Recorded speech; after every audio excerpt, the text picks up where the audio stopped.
Good morning. I'm going to share the Bible again and starting in Mark chapter 5 and verse 30. Remember, I left it yesterday there where Jesus said, "Who touched my clothes?" Let's imagine that we are her. We are she. How's that? That's better English. If we is she, if I am she, then I am hiding. Because I wanted to get my healing and I wanted to just get out of the picture. I wanted to go back and melt into the multitude. She knew she could get her healing by touching the hem of his garment. But she got it, and she knew she did. But she didn't want anybody paying attention to her, especially him. Who touched my clothes? And his disciples said unto him, Thou seest the multitude thronging thee, and sayest thou, Who touched me? Didn't make sense, did it, to them? Because they thought everybody was touching him in the same way, just kind of bumping up against him and things like that. And he looked round about to see her that had done this thing. But the woman, fearing and trembling, knowing what was done in her, came and fell down before him and told him all the truth. Lord, I can't get any help from the doctors. They took all my money and didn't heal me. And I heard about you, so I just pressed on through the crowd and knew that if I could just touch the hem of your garment, I'd be whole. And I did. I touched it, and I'm whole. I'm healed. And he said unto her, Daughter, thy faith hath made thee whole. Go in peace, and be whole of thy plague. Now, the first thing that would calm her down from being so afraid would be him saying, Daughter. Daughter. She is probably older than him, wouldn't you think? I think so, because she had gone through this 12 years, and he was in his 30s. So she was probably older than him. But he said, Daughter. And the Bible says that Jesus came to speak the Lord's, our God's words, our Father's words. The Father has sent me. And he said what for me to say. He wanted for me to say what he told me to say. And when he called her daughter, he was letting the Father speak through him. And also himself. Because in Isaiah chapter 9, talks about Jesus. And it says, And his name shall be called Wonderful Counselor, the Mighty God, the Everlasting Father, the Prince of Peace. So not only is God our Father, but Jesus is our Father also. He's the Father of our faith, the author and finisher of our faith, the Bible says. So he said unto her, Daughter, I'm older than Jesus ever was on this earth. He only went to 33 and I'm 76. But I love the thought of him calling me daughter. He said, Daughter, thy faith hath made thee whole. You believed in me, and your faith in me has made you whole. Go in peace and be whole of thy plague. Not just healed, but whole. Because she had an experience with him. That's what makes us whole. Did you know that? Did you know an experience with Jesus Christ makes you whole? If you're one of the multitude that's never had that experience, how about pressing through that multitude and touching the hem of his garment? Get you an experience where when he says, Who touched my clothes? You can stand up and say, It was I. I did. Go in peace. I love to go in peace when the Lord has touched me. You know, we go to church, and it's called a service. We go to serve him. But he reaches back, and when we're in church, and touches us. And then when we leave church, we can go in peace. And we can be completely made whole. Jesus is alive and well. He is not somebody in the past. No, never in the past. He's the same yesterday and today and forever. So he's right here in this. Granny shares the Bible with me. And he's reaching out to you and letting you know that you can have an experience with him.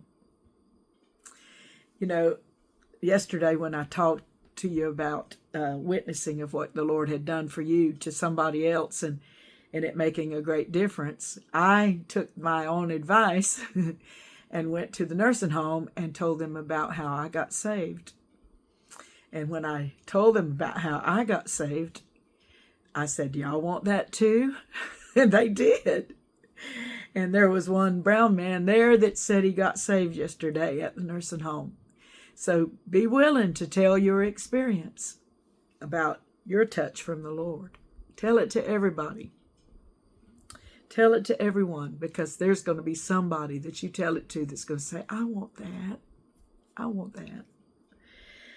So verse 35, let's start there. While he yet spake, there came from the ruler of the synagogue's house certain which said, Thy daughter is dead. Why troublest thou the master any further?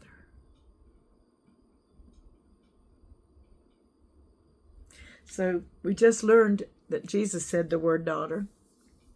Now, here comes them from the ruler of the synagogue's house, Jairus. Jesus was headed that way, wasn't he? Yes. But they said, she's dead. Why troublest thou the master any further? There's no use to getting him to come. As soon as Jesus heard the word that was spoken, he saith unto the ruler of the synagogue, Be not afraid, only believe.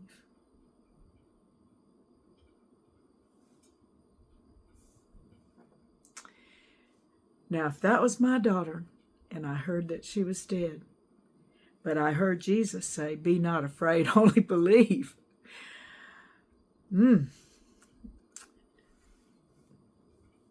I'd try to do just what he said.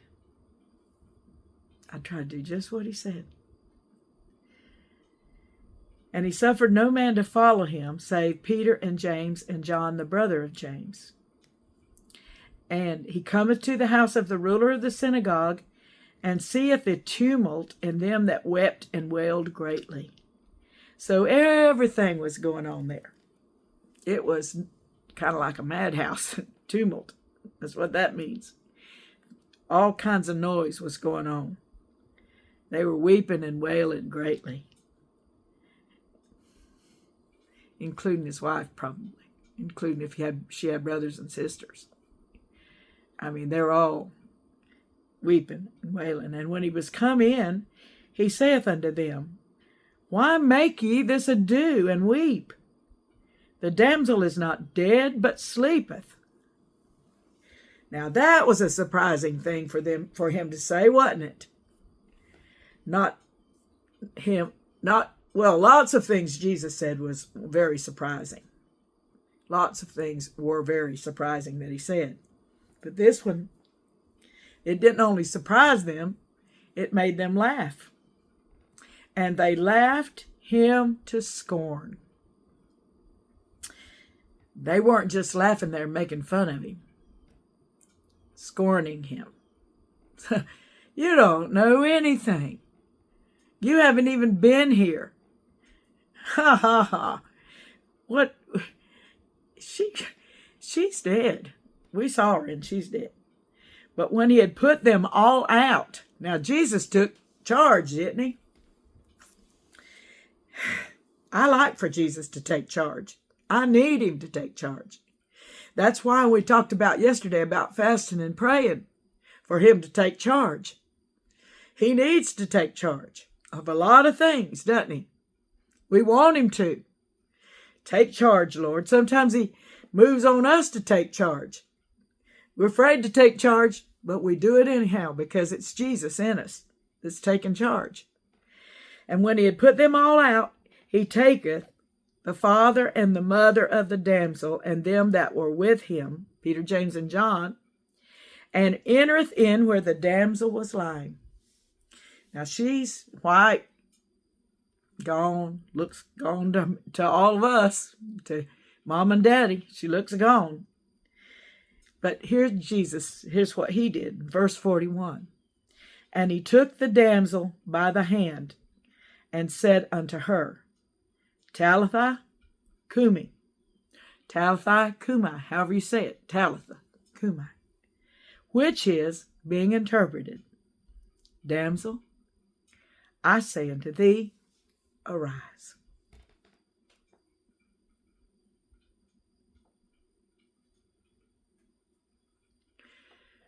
Yes, there's that moment. You're believing in Jesus, but you know a dead person is dead. And straightway, don't you remember Mark's word, straightway? That means immediately.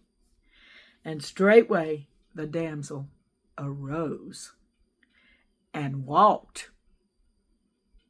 For she was of the age of 12 years.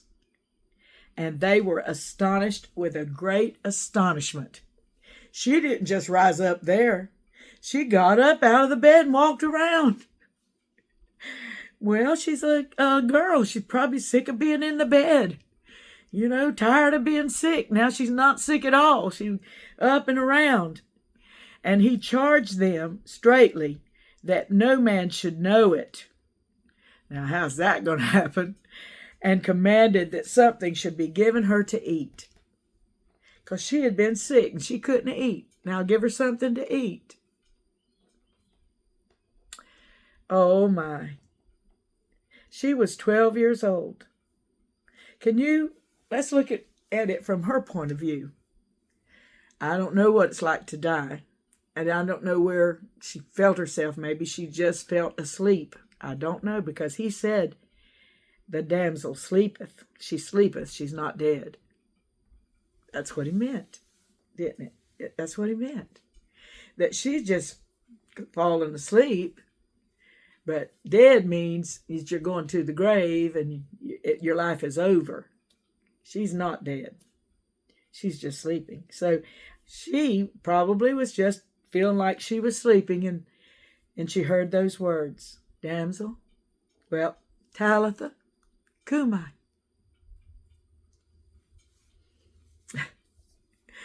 Here I am asleep, just 12 years old. Talitha cumi.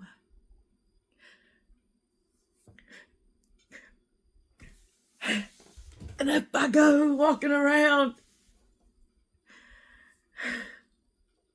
Look around, there's Mom and Daddy. Who is that? Oh, that's the one that said, Talitha cumi. She knew the words Talitha cumi. I don't. But it means, damsel, I say unto thee, arise. You know that word damsel? That reminds us of fairy tales, doesn't it? Does it you? When I was a girl, I read fairy tales, and that's the only place I knew the word damsel was. You know, a damsel in distress, or damsel, the fair damsel waiting for her prince on a white horse. I mean, it's a surprising word to be in the Bible. But it must be a special word to mean a girl child. I haven't looked it up, but I just fixed on that word for a minute because it was strange for him to use the word damsel. Probably that's where they got the word damsel to use in the fairy tales. Or that was a word that was used for a young girl in the time the King James Bible was translated, was written and given to us. They used that word damsel. So here she is. She heard, damsel, I say unto thee, arise. And she arose and walked. So God has given us a wonderful miracle to think about today, and how Jesus loved that little girl and her parents and raised her up so she could live the rest of her life with the knowledge that Jesus had raised her up when she was dead to everybody else, but not to him. God can do that for you. You can feel like you're dead, that there's nothing that could ever resurrect you. But Jesus can come around saying, Talitha Cumi, and up you'll come. All right, I'm going to go. We'll start chapter 6 tomorrow. God bless you.